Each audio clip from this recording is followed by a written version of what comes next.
You know, it's funny. We tend to think of a price tag as this single, solid fact.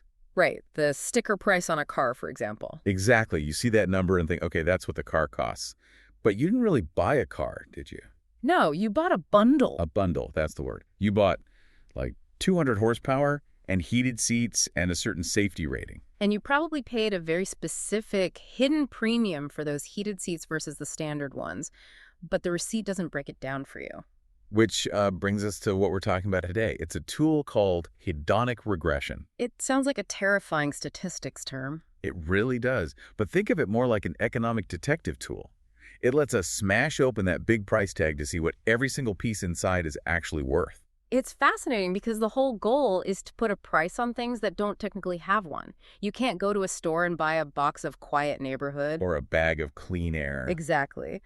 But this method lets us figure out what those things are worth based on how they affect the prices of things we do buy. So let's get into the theory.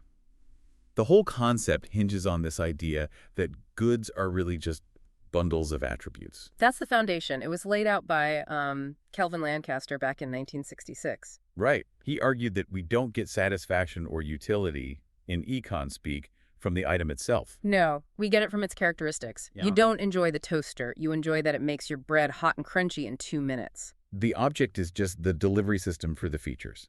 And this idea got a lot more robust with Sherwin-Rosen in the 70s.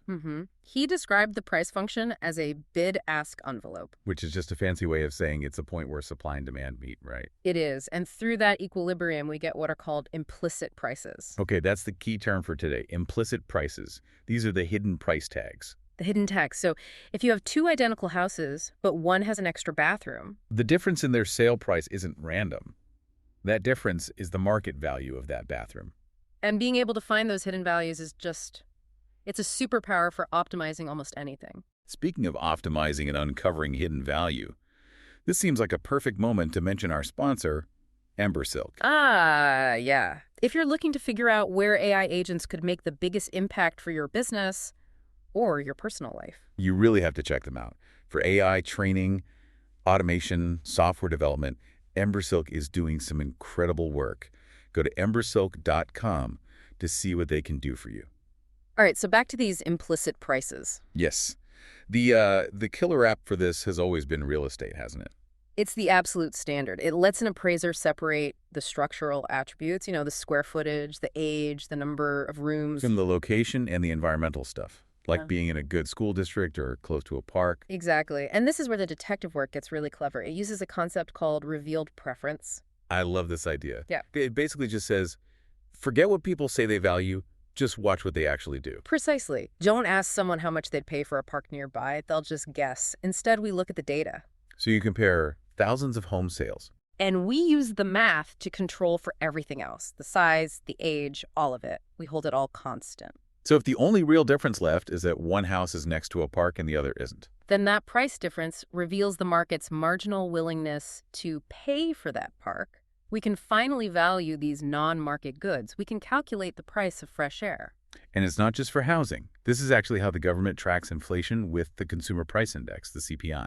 A crucial application. Think about a laptop.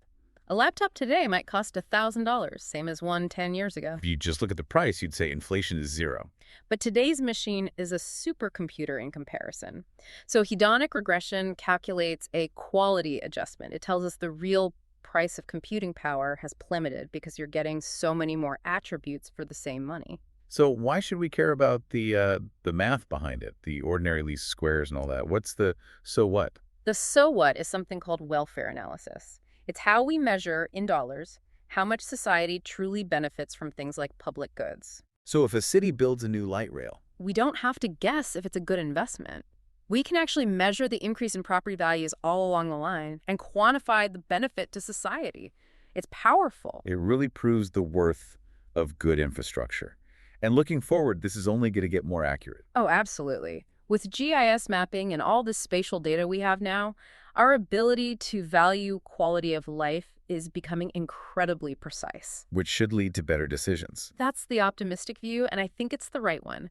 When we can put a real number on the value of clean air or green spaces, we can make a much stronger case for investing in them. It's a tool for building a better world. That is a fantastic way to put it. Hedonic regression really proves that value is the sum of its parts. And that a little bit of math can help us appreciate the worth of the world that's already around us. Well, I think that's the perfect place to wrap this deep dive. If you enjoyed unpacking these hidden price tags with us, please make sure you subscribe to the show.